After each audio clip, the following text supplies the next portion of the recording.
My name is Bomani McLaughlin, the CEO of the Supreme Kings and Mentoring Program, and my vision statement is empowering the youth through the discipline of the lost arts, which are yoga, meditation, and holistic health and fitness.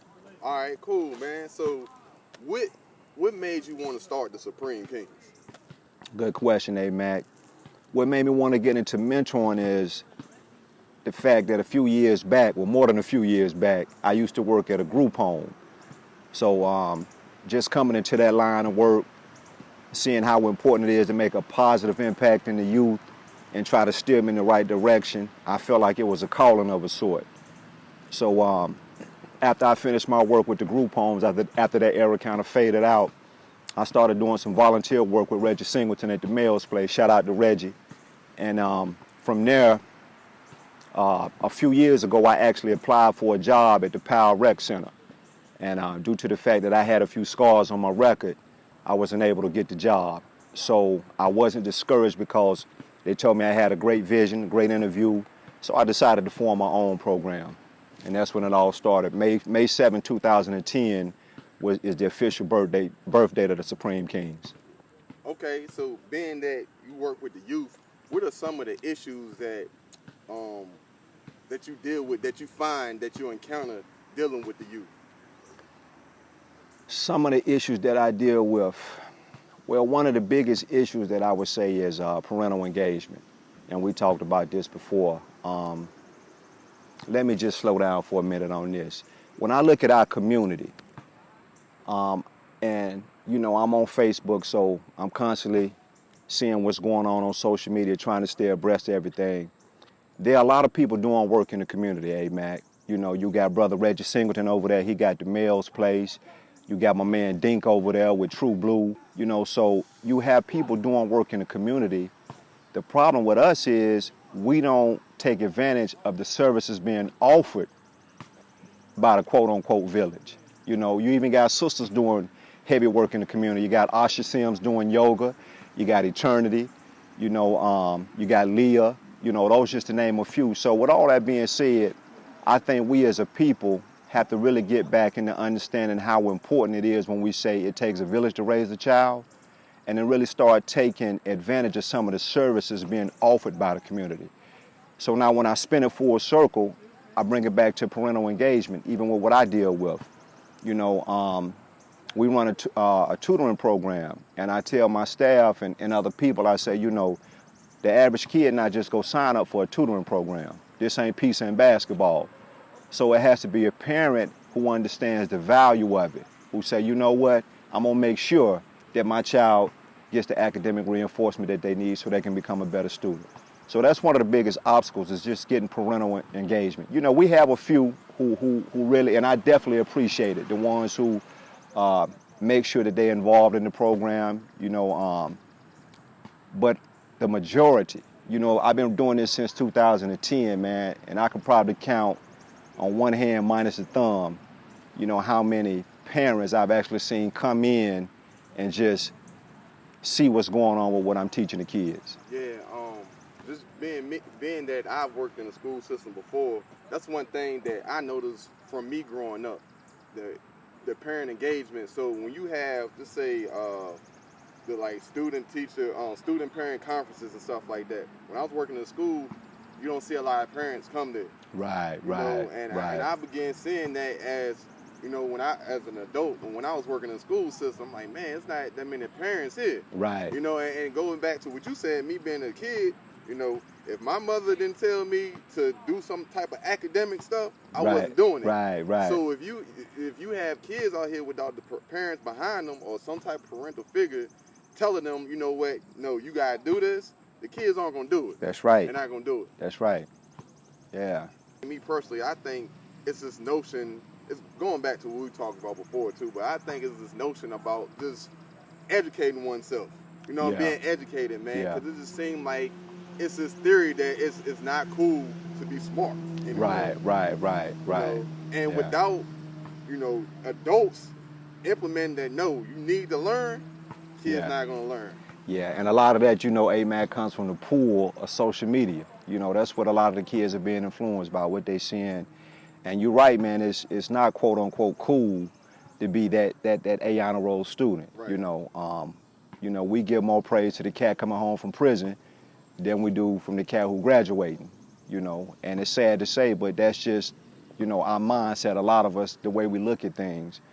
On that note, Mac, I just feel like it's a couple of things that pull against us, but I think the biggest thing, man, is, for one, we don't have a lot of men in the homes, and I say that's so important because it takes a man to teach a boy how to become a man. And I speak from experience because I was raised by a single mother.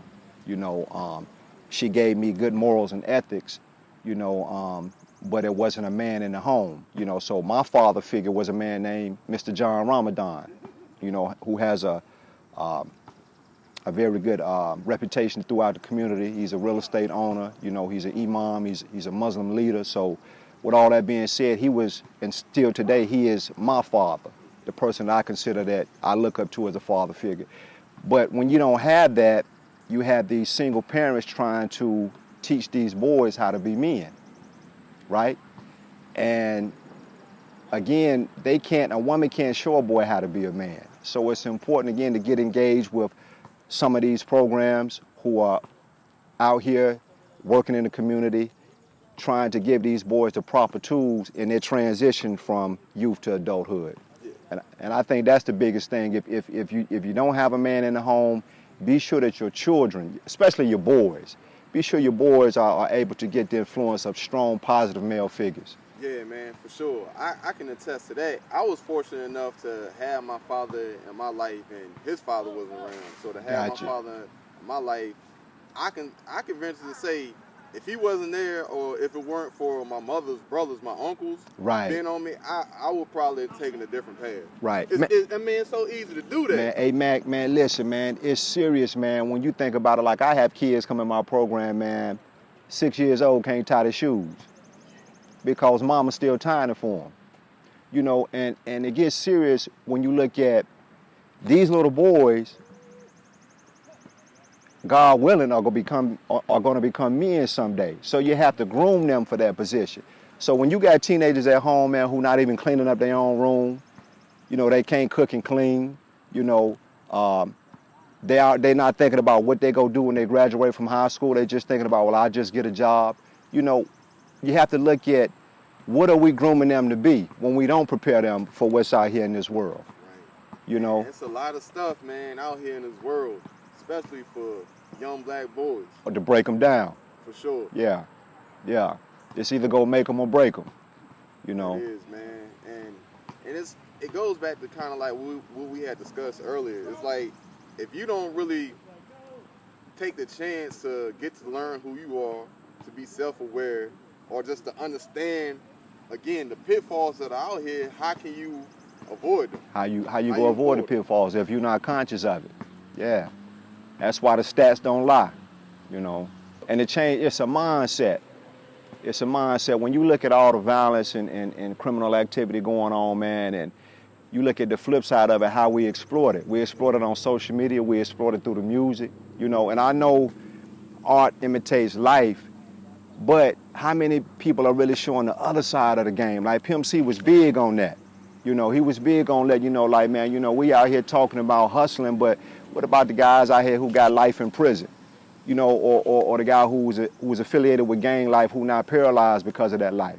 A lot of kids don't understand the other side of the game because it's not portrayed. So a lot of them are lured in, not really understanding like how heavy it really is when you decide to get involved in a life of crime or do certain things that are negative. The karma that comes back with that. So again, I think it's about, like you said, it's about bringing awareness and bringing a solution. Wow, man, we could talk about this till the sun come up and down, but solutions to the problems that we have. So me trying to bring a solution is through the arts that I teach in the program, because the arts are designed to give you discipline and structure, and that's just me trying to play my small part. Yeah, one thing that's heavy that you have said, I've heard you mention a few times, and it's so real, because you said if you want kids to stop doing something, to put certain things down, you gotta replace it with something. That's right. I said that the other day in the meeting that we had. Yeah, my thing is like if you go tell a kid, look, stop hustling or pushing indoors or whatever you're doing that's illegal, and that kid, if he's groomed in that environment and he's in a situation where he's seeing his mother or whoever's taking care of him working and struggling, right? But what are you going to give that kid in replace of that? Because he already said, well, you know, my mother, man, she working 2 jobs and look at where we living. We living hand to mouth, man. I'm definitely not going to do that when I can go pull a lick and get a couple of stacks under my belt. You know what I'm saying? So my theory with that is if you go tell them to stop doing something, what do you go give them back? And my answer to that is I tell the kids, man, get involved in trades. Get a skill set. Learn to get paid from the neck up, you know, because just having a job, you're not going to be able to make it out here, or you go struggle living hand to mouth. So for all the kids who are getting ready to graduate or who have graduated, if you're not going to go to college, get you a skill set. You got the Urban League, you got Goodwill teaching programs, but you have to have something that when you get out here in society that they're willing to pay for. You know, I have to pay this man because he has knowledge of something. Other than that, man, it's just unskilled labor, and that's a dime a dozen. Yep. So I'm big on pushing the trades to the kids because, you know, I got a few partners, man, who are entrepreneurs because they have learned the trade and flipped it and made it their own business, you know. So they live in testimonies of what can happen if you put forth the time and energy into learning it and decide to make it your own. I mean, that's kind of like going back, I guess, to our essence in a sense, because before these, I guess, you know, the dollar bill, the currency, you had to barter things. Right. So, you know, I grow crops over here, you know, you got a mason over here or whatever. Right. So you get a lot of goods by having a service that you can provide the next person to trade and stuff. That's right. So it's kind of like that. And if you don't have that, pretty much, man, subject to just be working for somebody and you don't know what's going to happen to you. Yeah, general labor. Yeah, general labor. Yeah. Yeah, if you leave, they got 100 a stack of resumes or I can't even think right now, A-Mac, applications in the back, man, where they can just pull them up and just replace you. Yeah. You know? So you never getting like, what you're worth, you're never going to get that. Nah. That's real. That's real. Okay. Okay. I mean, we can talk about that forever. Yeah. We're going to do a series of these, so definitely. I mean, we're just going to, we're going to touch on that at another time. So, okay, can you tell the people about, like, the program, when it is, and where it would be at? The program is here, right here. For those who don't know, we're sitting out here at the Arbor Glen Rec Center off of Clanton Road. Throughout the school year, we run it 3 days a week. So on Tuesdays and Thursdays, right here at the Arbor Glen Center, we have tutoring from 5:30 to 6:30. And that's just not for the Kings, that's open to the public. You know, we highly encourage anybody who needs academic reinforcement to get involved with the tutoring. On Fridays, we have what we call King's Court. And that's when we get involved in the mentoring aspect of the program. And each Friday, we have a different curriculum set up for the kids. That's also here from 5 to 6. So you got Tuesdays and Thursdays, 5:30 to 6:30 for the tutoring, and on Fridays from 5 to 6, King's Court. All right, now we signing off, man. You know, I appreciate it. No doubt.